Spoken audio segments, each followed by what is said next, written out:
He kicked them out of his restaurant like they were trash, but years later, they came back and bought his entire building and every single one around it. The day it happened was a bright Saturday afternoon, the kind of day that made families want to go out and enjoy something together. The Williams family had just finished viewing apartments in a neighborhood they were hoping to call home. James and Sheila Williams, along with their 3 kids, stepped into a bustling restaurant called Tony's Grill, unaware that in just minutes, their lives would change forever. They stood patiently at the entrance, waiting to be seated, dressed in their Sunday best, hopeful and hungry. But Tony, the owner, took one look at them and frowned. With no explanation, no courtesy, and no shame, he raised his voice in front of the packed room and barked, "We don't serve your kind here. Take your family and leave." The room fell silent. People looked away. Some stared in disbelief. Little Zoe, the youngest child, clutched her father's hand and whispered, "Daddy, did we do something wrong?" And that moment, that innocent question, buried itself deep inside James's heart. He looked down at his daughter, then back at the man who had just humiliated his entire family, and said with quiet power, "No, baby." They did. They left the restaurant not with anger, but with purpose. James had always believed that life wasn't fair, but it could be shaped. And that day he made a promise to himself. No matter how hard it got, no matter how long it took, he would never let his children feel small again. He worked 2 jobs, school janitor by day, warehouse, laborer by night. Sheila, determined and focused, spent her days working in a salon and her nights researching real estate. They saved every dollar. They studied everything: property values, renovation tips, business loans. They rented 1-bedroom apartments and drove beat-up cars, but they never lost focus. 5 years later, they scraped together enough money to buy their first property, a broken-down duplex that most people wouldn't even look at twice. But to the Williams family, it was gold. James fixed it up with his own 2 hands, taught his kids how to paint walls, lay tile, and run numbers. They rented it out, then bought another. And another. Each property was more than just an investment. It was a statement. They were building something that no one could take away from them. As the years passed, their little real estate side hustle turned into a growing business. The same banks that once ignored them now offered loans. The same people who looked down on them now asked for advice. And through it all, James never forgot that day at Tony's Grill. Then one afternoon, more than a decade after the incident, Sheila spotted something on a familiar street, a dusty, faded "for sale" sign hanging in the window of a boarded-up restaurant. It was Tony's. The neon sign was gone. The windows were cracked. The place was empty. James parked the car, stepped out, and stared through the glass. It was the same place that once told him he didn't belong. But now, it was just another broken property on a street filled with potential. He smiled, not with anger but with clarity. Within a few weeks, they closed on the building. But they didn't stop there. Using their years of equity, experience, and grit, they purchased the entire block, storefronts, apartments, offices, 1 building at a time. And where Tony's Grill once stood, they built something called Open Doors, a cafe and community hub that served good food, but more importantly, served opportunity. Inside, there were programs for young entrepreneurs, financial literacy classes, mentorship groups, and free meals for families in need. Their son, Marcus, became a real estate attorney. Their daughter, Zoe, the little girl who once asked if they did something wrong, became a youth mentor, teaching other kids how to turn rejection into resilience. And the best part? They hired staff who had also been overlooked, people who just needed a chance. And that's what made their story different. They didn't come back to get even. They came back to lift others up. James was once asked in a local news interview why he didn't change the building's exterior, why he didn't erase all signs of the old restaurant. He smiled and said, "Because every time someone walks by and remembers what it used to be, I want them to see what it became. That's the real win." As for Tony, no one really knows what happened to him. Some say he moved, some say he just faded away. But in the end, it didn't matter. What mattered was that the people he once turned away came back, not with hate, but with hope. They didn't just change a street, they changed a story. And now when people walk through that block, they don't see failure or rejection. They see power, growth, and proof that dignity can't be denied forever. And maybe that's the biggest lesson of all. Sometimes being shut out is the very push we need to build something better.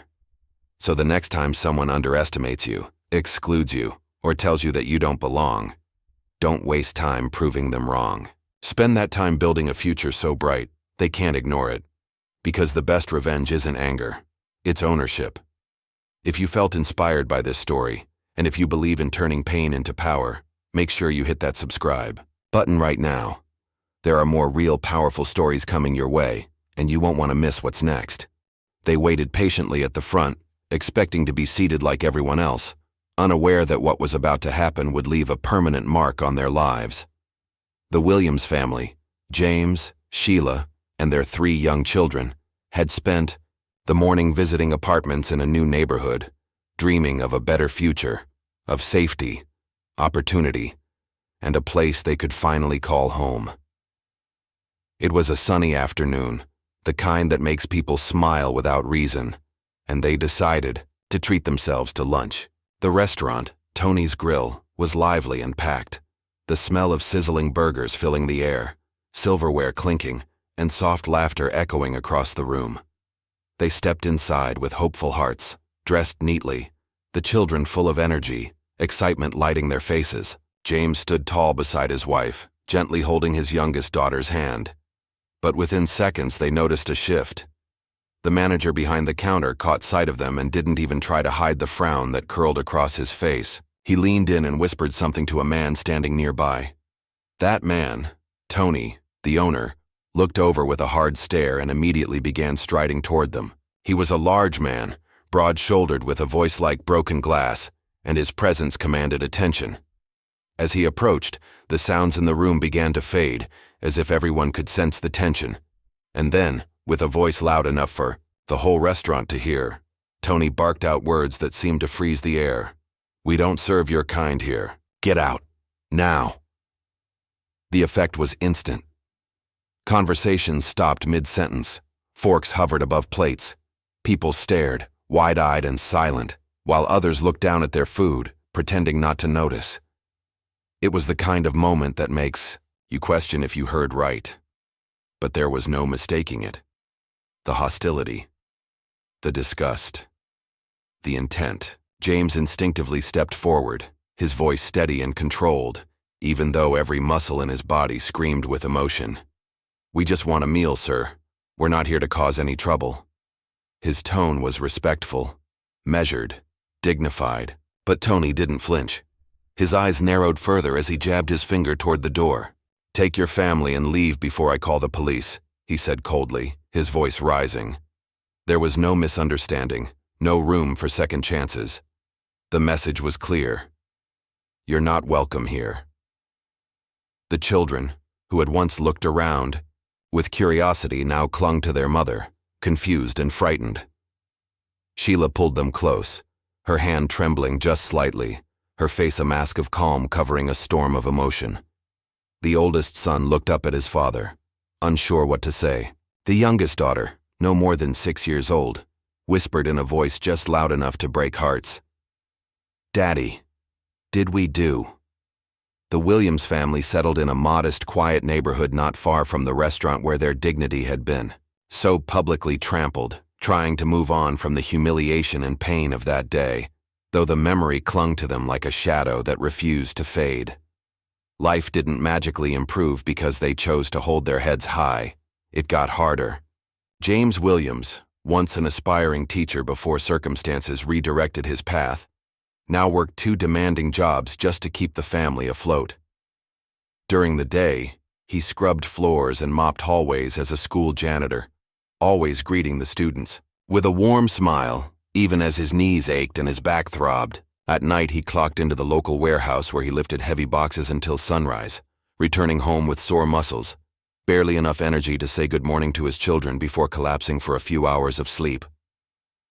Meanwhile, Sheila, his wife, worked long hours at a small salon on the edge of town, taking on extra shifts, learning new techniques to better serve her clients, always hustling for the next tip, the next chance, the next open door. They were doing everything right, staying out of trouble, working honestly, saving every penny, but the world didn't reward them with kindness.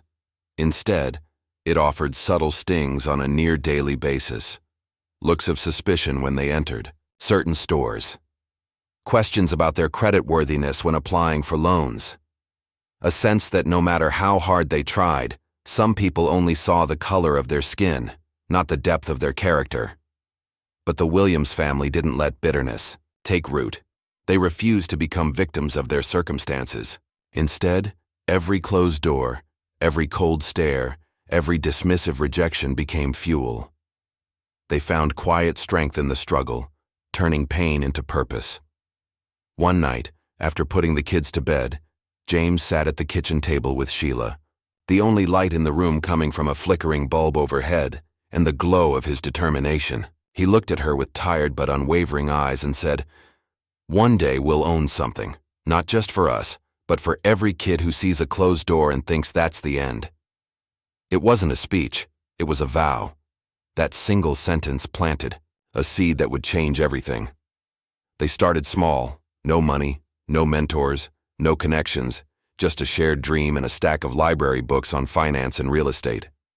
They watched every free video they could find on home renovation, on rental income, on managing tenants. On weekends, while other families rested, the Williamses were walking neighborhoods, taking notes on abandoned houses, talking to owners, asking questions, learning every inch of the market they one day hoped to dominate. After 2 years of brutal saving, they scraped together enough money to place a down payment on a rundown duplex the banks didn't even want to finance. The place was falling apart. Cracked walls, leaking roof, rotting floors. But to them, it was gold. James worked on the property himself, teaching his son how to patch drywall and his daughters how to paint trim. Every nail hammered in, every brushstroke was more than home improvement. It was a lesson in perseverance. They rented out both units, and instead of spending the small profit, they saved it. Then they did it again, and again. Over the next 10 years, the process became a rhythm. Buy, repair, rent, repeat. They lived modestly, driving used cars, wearing thrift store clothes, and skipping vacations. But the legacy they were building was anything but modest. Each property became a chapter in their comeback story. Each lease signed a quiet rebellion against the people who once told them they didn't belong. Their children grew up watching this transformation, not from the sidelines, but as active participants. They learned how to read contracts before they learned to drive, how to budget before they got their first phones. More importantly, they learned the difference between rejection and defeat. James made sure they knew the story of Tony's Grill, not to stir anger, but to inspire resilience. "Don't ever let someone's hate stop your purpose," he would say. "Let it sharpen your focus," and it worked. The kids studied hard, worked summer jobs for the family business, and carried themselves with the quiet confidence that comes from knowing your roots run deep. The Williams family wasn't just building wealth, they were building character, brick by brick, lesson by lesson. Over time, other landlords started to notice the family that kept buying the worst houses on the block and turning them into the best ones. Some mocked them at first, calling them foolish or overly ambitious, but as the years passed and the properties multiplied, respect began to grow. Local banks, once dismissive, began returning calls. Contractors, once skeptical, now offered discounts just for the chance to be part of what the Williamses were building. The duplex turned into a 4-unit building, then an 8-plex, then a commercial space. And still, they didn't slow down. Because the vision wasn't just survival, it was ownership. It was impact. It was about never again standing in front of a closed door without the key. And while things were getting better, the family never forgot where they started. Every Thanksgiving, they served meals to those in need. Every Christmas, they offered free haircuts at Sheila's old salon, now owned by her and operated under her name. They mentored young people in the community, teaching them not just how to make money, but how to make meaning. But even with all this growth, all this quiet victory, James still found himself driving past Tony's grill from time to time.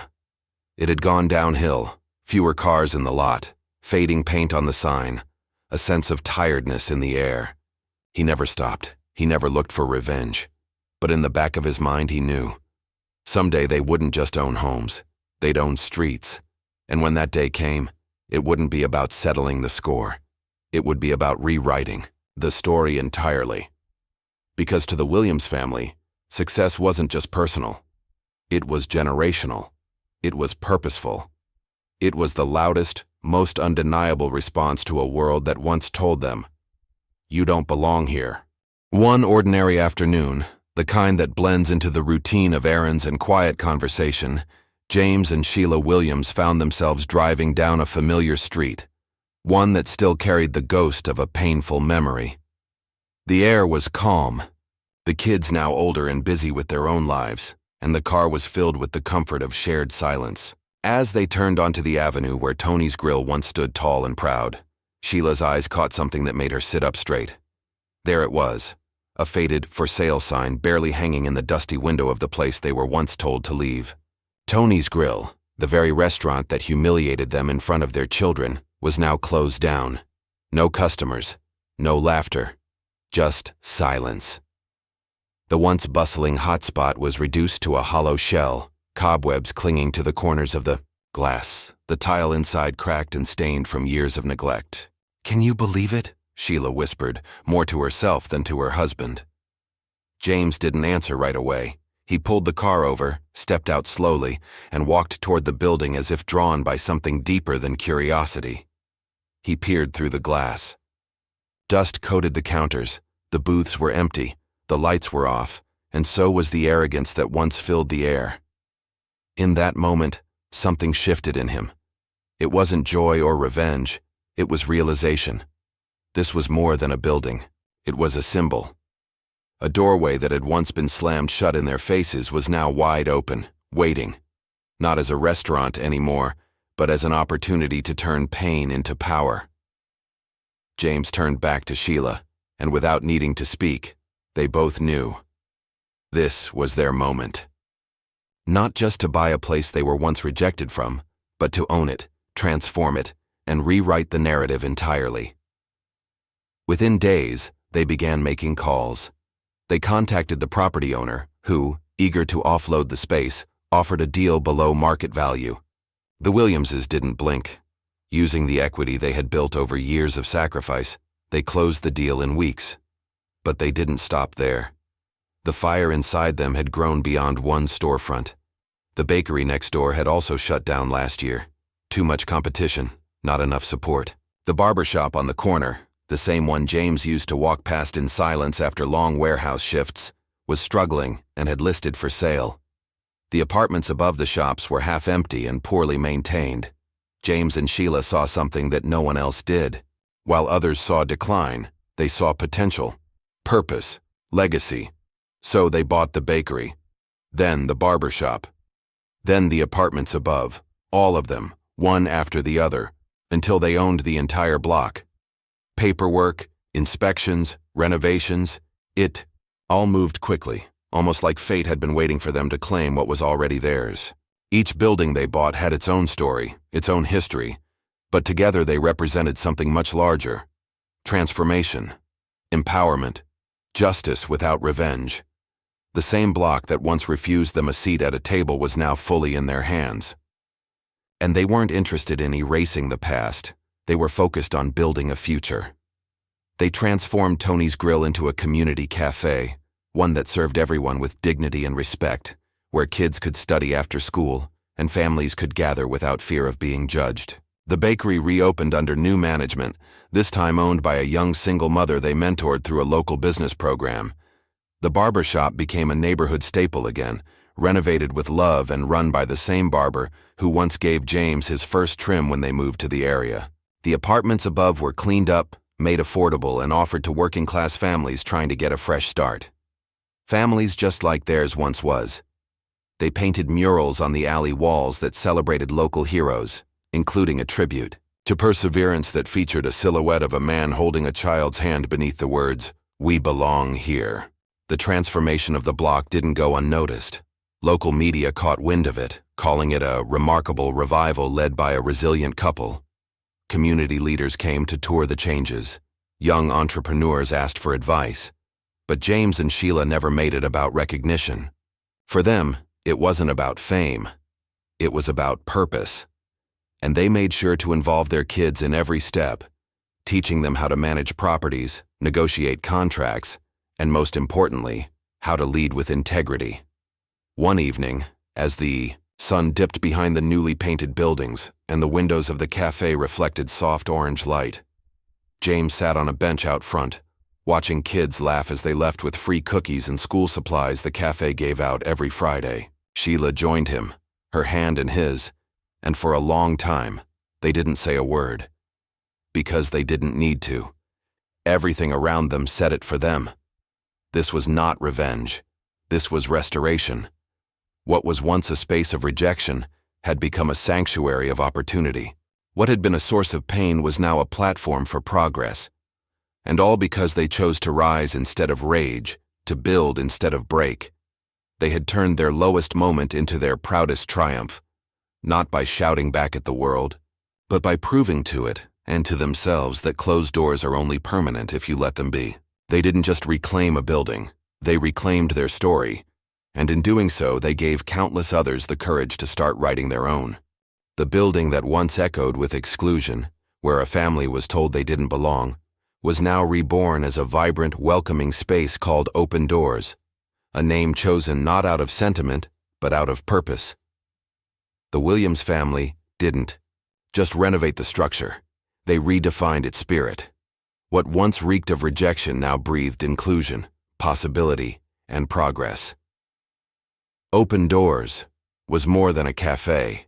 It was a heartbeat for the neighborhood, a symbol of what could be built when bitterness was replaced with belief. Every inch of the space was designed with intention, from the walls lined with photographs of community leaders and everyday heroes, to the bookshelf filled with stories that uplifted, educated, and inspired.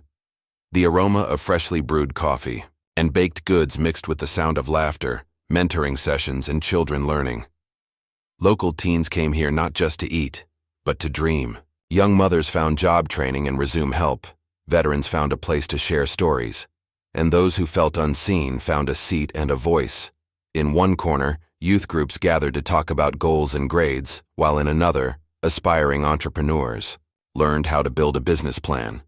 Sheila, always a visionary, designed the programs herself, partnering with nonprofits, schools, and volunteers. James, steady and humble, oversaw the day-to-day operations, making sure every visitor was greeted like family. But the most beautiful part? Their children, who had once been quiet observers of injustice, were now the driving force of hope. Their oldest son, Michael, had gone on to become a successful real estate attorney, returning home to help other families navigate the legal maze that once confused and overwhelmed his own parents. He offered free legal clinics every Saturday at the cafe, helping families protect their property and build their future. Their daughter, Lila, had fallen in love with cooking in that same family kitchen where dreams were once whispered over. Canned soup and long shifts. Now she was the head chef at Open Doors, blending soul food with healthy, affordable options, and even teaching cooking classes to teens looking for direction and a skill. And then there was Maya, the youngest, the one who once looked up through tear-filled eyes and asked, "Daddy, did we do something wrong?" Now a confident and passionate young woman teaching financial literacy workshops to local middle and high school students. She stood in front of rooms full of kids who reminded her of herself, making sure they never had to feel powerless just because they didn't come from wealth. She taught them about credit, about saving, about investing, and most importantly, about value, the value they carried inside no matter what the world said. The cafe buzzed with life, with impact, with redemption woven into every brick. The community, once fractured by division, was now united by the example the Williamses had set, not through speeches, but through action. News crews came to tell their story. Awards arrived in the mail. Invitations to speak at conferences poured in. But they never chased the spotlight. James would say, "The lights don't matter if your foundation isn't solid." Their goal wasn't fame. It was legacy. They had been building it from the moment they were pushed out that restaurant door. And as for the man who had once raised his voice and pointed his finger, Tony? No one really knew where he went.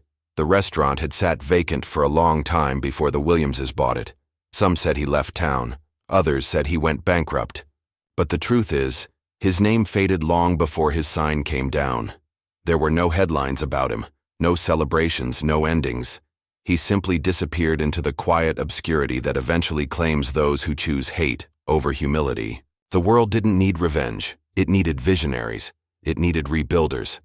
And that's what the Williamses had become. They didn't erase what happened. They transformed it. Not through rage, but through resilience. Not through vengeance, but through vision. They had taken a wound and turned it into a wellspring of growth, offering the kind of nourishment no menu could list: dignity, belonging, empowerment. The block they once feared walking through was now a street lined with thriving businesses, art, music, and families that greeted each other like neighbors should. And through all of it, James and Sheila remained grounded. On Sunday mornings, they could be found sweeping the sidewalk outside the cafe. On Monday evenings, they met with local teens to talk about dreams. On Fridays, they hosted open mic nights where young voices shared poetry and music, telling their own stories of struggle and strength. The past hadn't been erased. It had been reclaimed. And every person who walked through the doors of that cafe, whether for a meal, a meeting, or just a moment of peace, became part of that reclamation. The Williams family had shown the world something powerful. You don't have to tear something down to rise. Sometimes the best way to win is to heal what hurt you, to turn the very place you were broken into a space that builds others. And so, as the sun set each evening over that once broken block, casting golden light over the buildings they now owned, a quiet truth settled into the soul of the neighborhood. Tony's name might have faded, but the Williams legacy? It was just getting started. This story isn't just about the pain of being pushed away or the anger that comes with injustice. It's about something much deeper, the power to rise above hate and transform pain into purpose. It's a reminder that closed doors aren't the end of the road. Sometimes they're just the beginning of a bigger, better journey. The Williams family didn't stop at changing their own fate. They changed their entire community, rewriting the story of a neighborhood and inspiring a future filled with hope, opportunity, and respect. So whenever someone tries to tell you, you don't belong here, remember this. Don't let their words define you. Instead, smile, keep moving forward, and come back stronger, owning not just a seat at the table, but the whole street.